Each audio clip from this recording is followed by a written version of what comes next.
हाय, आप सभी का आकाश कंप्यूटर लैब पर हार्दिक स्वागत है। पिछले सेशन में हमने पब्लिक फोल्डर्स की सहायता से डेटा को शेयर करना सीखा। आइए इस सेशन में हम जानकारी लेते हैं कि किस प्रकार हम ड्राइव्स के साथ भी डेटा शेयर कर सकते हैं। आसानी से हम ड्राइव्स को ही शेयर कर सकते हैं और डायरेक्टली ड्राइव्स का डेटा हम एक्सेस कर सकते हैं एक कंप्यूटर से दूसरे कंप्यूटर की तरफ। तो आइए अब हम इसकी जानकारी लेते हैं कि किस प्रकार हम एक कंप्यूटर की ड्राइव को दूसरे कंप्यूटर में शेयरिंग एंड नेटवर्क सेटिंग्स के साथ एक्सेस कर सकते हैं। इसके लिए सबसे पहले ज़रूरी है कि आपके दोनों कंप्यूटर नेटवर्क में जुड़े हुए हों। जैसे मेरे पास एक लैपटॉप और दूसरा डेस्कटॉप जुड़ा हुआ है। अब मैं डेस्कटॉप वाले पीसी का एक ड्राइव शेयर करूंगा और जिसको मैं लैपटॉप में एक्सेस करूंगा। आइए इसकी जानकारी लेते हैं। अब मेरे पास यहाँ पे फाइल एक्सप्लोरर की विंडो खुली हुई है और दो कंप्यूटर मेरे पास अटैच हैं नेटवर्क के माध्यम से, डेस्कटॉप पीसी और लैपटॉप। मेरा जो दूसरा कंप्यूटर डेस्कटॉप है, मैं इसको यहाँ क्लिक करता हूँ तो आप देखेंगे यहाँ पे केवल यूजर्स का फोल्डर ही अवेलेबल है। जबकि हम डेस्कटॉप जब हमने कंप्यूटर देखा था तो वहाँ पे सी और डी ड्राइव भी अवेलेबल थी। आइए उसकी जानकारी लेते हैं। अब मेरे पास ऑफिस वाले कंप्यूटर का डेस्कटॉप अवेलेबल है। यहाँ पे मैं माई कंप्यूटर पे क्लिक कर देता हूँ और यहाँ पे आप यदि देखें तो कंप्यूटर में दो ड्राइव्स अवेलेबल हैं, सी ड्राइव और डी ड्राइव। हर बार अपनी फाइल्स को पब्लिक फोल्डर्स में शेयर करने के अलावा आप डायरेक्टली अपनी ड्राइव को ही शेयर कर सकते हैं। डायरेक्ट ड्राइव शेयर करने का फ़ायदा ये है कि आप अपनी डायरेक्ट सभी फाइल्स को वहाँ एक्सेस कर सकते हैं दूसरे कंप्यूटर पे। जैसे कि यहाँ पे अब मैं डी ड्राइव को शेयर करना चाहता हूँ। इसके लिए मैं डी ड्राइव पे राइट क्लिक करूँगा। यहाँ पे आपके पास शेयर विद एडवांस शेयरिंग का ऑप्शन अवेलेबल है। एडवांस शेयरिंग में आपके पास काफ़ी सारे ऑप्शंस हैं। इसमें पहले देखें नेटवर्क फाइल और फोल्डर शेयरिंग में डी शेयर नहीं है, जो दिया गया है जानकारी नोट शेयर्ड के रूप में। नीचे की तरफ एडवांस शेयरिंग का ऑप्शन है जहां से मैं अपनी सेटिंग्स कर सकता हूं शेयरिंग से रिलेटेड। तो मैं एडवांस शेयरिंग को क्लिक कर देता हूं।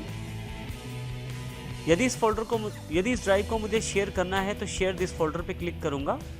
आप शेयरिंग के लिए नाम भी चेंज कर सकते हैं, जबकि मैं यहाँ पे डी ड्राइव ही नाम रखता हूँ। अभी यहाँ नीचे की तरफ परमिशंस का बटन है, क्लिक करेंगे।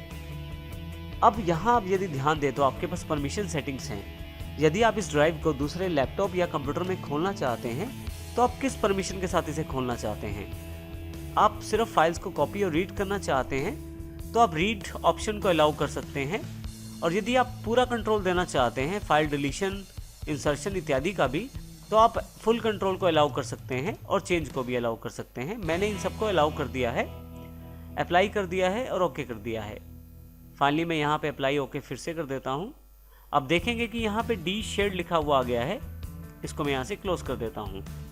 आइए अब हम देखते हैं कि क्या इस सेटिंग्स के साथ हम डी ड्राइव को लैपटॉप में एक्सेस कर सकते हैं।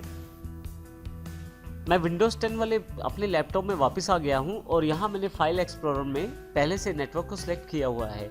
अब देखें यहाँ पे डेस्कटॉप पीसी और लैपटॉप दोनों मेरे पास अपने कंप्यूटर अवेलेबल हैं, क्योंकि मैंने डी ड्राइव को शेयर किया है डेस्कटॉप पर। और अब मैं डेस्कटॉप पीसी को क्लिक कर लेता हूँ। यहाँ पे आप देखेंगे कि डी ड्राइव यहाँ अवेलेबल हो गई है।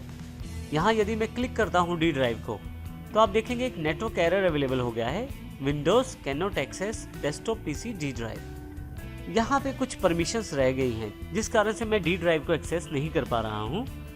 ये परमिशन सिक्योरिटी से रिलेटेड हैं। तो आइए अब इन सेटिंग्स की जानकारी लेते हैं ताकि हम डी ड्राइव को दूसरे पीसी पे एक्सेस कर पाएँ। इसके लिए वापस हम उसी डेस्कटॉप पीसी पर चलते हैं। यहाँ पे सबसे पहले मैं कंप्यूटर पर डबल क्लिक करके अपना माई कंप्यूटर खोल लेता हूँ। यहाँ देखें आप डी ड्राइव के साथ यहाँ छोटा सा सिंबल अवेलेबल हो गया है, जो ये जानकारी तो दे रहा है कि आपके ड्राइव शेयर है, परंतु वहाँ पे शेयरिंग एक्सेसिबल नहीं है अभी, जिसका कारण कुछ सिक्योरिटी सेटिंग्स हैं। आइए इन सेटिंग्स की जानकारी ले लेते हैं। राइट क्लिक करें, शेयर विद एडवांस शेयरिंग्स पे क्लिक करें। अब देखेंगे कि यहाँ पे तो डी शेयर लिखा हुआ है, परंतु फिर भी हम एक्सेस नहीं कर पाए थे अपनी ड्राइव को। कुछ सिक्योरिटी सेटिंग्स के द्वारा हम अपनी डी ड्राइव को आसानी से दूसरे पीसीज पे या दूसरे कंप्यूटर पे एक्सेस कर सकते हैं। तो आइए अब हम उन सेटिंग्स की जानकारी लेते हैं। सबसे पहले यहाँ ऊपर की तरफ दी गई सिक्योरिटी टैब पे मैं क्लिक कर देता हूँ। आप देखेंगे कि यहाँ पे आपके पास काफ़ी सारे यूज़र्स की जानकारी अवेलेबल हो गई है। अथेंटिकेटेड यूज़र्स हैं, सिस्टम है, एडमिनिस्ट्रेटर्स हैं और यूज़र्स हैं। यहाँ पे मैं चाहता हूँ कि कोई भी जो मेरे नेटवर्क पे है वो मेरी डी ड्राइव को शेयर कर पाए। तो ऐसे केस में मुझे एवरीवन के नाम से यहाँ पे ग्रुप को ऐड करना पड़ेगा। इसके लिए मैं एडिट पे क्लिक करता हूँ, ऐड पे क्लिक करता हूँ और यहाँ पे मैं एवरीवन टाइप कर देता हूँ। फाइनली इसे ओके कर देता हूँ। एवरीवन को सिलेक्ट करके आप जो कंट्रोल देना चाहते हैं वो कंट्रोल यहाँ से एक्सेस कर सकते हैं। जैसे कि आप राइट करने की परमिशन देना चाहते हैं फाइल्स में, रीड की, या सिर्फ देखने और एग्जीक्यूट करने की। और यदि आप पूरा कंट्रोल देना चाहते हैं दूसरे पीसी पे तो आप फुल कंट्रोल भी सिलेक्ट कर सकते हैं। यहाँ पे अप्लाई और ओके कर लेता हूँ। यहाँ से मैं आप देखेंगे एक छोटा सा प्रोसेस यहाँ पे शुरू हो गया है, सेटिंग सिक्योरिटी इन्फॉर्मेशन। यहाँ पे काफ़ी सारी सिक्योरिटी इन्फॉर्मेशन को सेटअप किया जा रहा है। कुछ समय पश्चात ये डायलॉग बॉक्स अपने आप यहाँ से हट जाएगा और आपकी सेटिंग सारी सेव हो जाएंगी अपने पीसी पे। जैसे ही ये बॉक्स हटेगा आपके पास, आप देखेंगे कि जो डी ड्राइव है उसकी सिक्योरिटी सेटिंग्स अप्लाई हो चुकी हैं। आइए अब हम देखते हैं कि क्या दूसरे कंप्यूटर में इस डी ड्राइव को एक्सेस कर सकते हैं हम। मैं विंडोज़ 10 वाले लैपटॉप में आ गया हूँ और यहाँ से मैं फाइल एक्सप्लोरर को क्लिक कर देता हूँ, नेटवर्क पे क्लिक करता हूँ, डेस्कटॉप पीसी और डी ड्राइव पे क्लिक कर देता हूँ। आप देखेंगे अब की बार जब आप डी ड्राइव पे क्लिक करते हैं तो डी ड्राइव का सारा डेटा यहाँ पे अवेलेबल हो जाता है, जहाँ से आसानी से मैं डेटा एक्सेस कर सकता हूँ किसी भी सिस्टम पे, क्योंकि अब सिक्योरिटी सेटिंग्स सेव हो चुकी हैं। इस कारण से मैं डी ड्राइव को दूसरे कंप्यूटर या दूसरे लैपटॉप पे एक्सेस कर सकता हूँ। यहाँ ये समझना ज़रूरी है कि सभी सिस्टम नेटवर्क से जुड़े होने चाहिए और सब में नेटवर्क और शेयरिंग की जो सेटिंग्स है वो की जा चुकी हो। तो आइए डेली वर्कआउट फोल्डर पे देखते हैं। यहाँ पे डेली वर्कआउट डिटेल्स के नाम से एक फाइल है, यहाँ से मैं इसे कॉपी कर लेता हूँ और अपने डेस्कटॉप पे पेस्ट कर देता हूँ। इसके अतिरिक्त इमेज 23 के नाम से एक फाइल है, इसको कॉपी यहाँ से करके मैं डी के डेली वर्कआउट फोल्डर में मैं पेस्ट कर देता हूँ।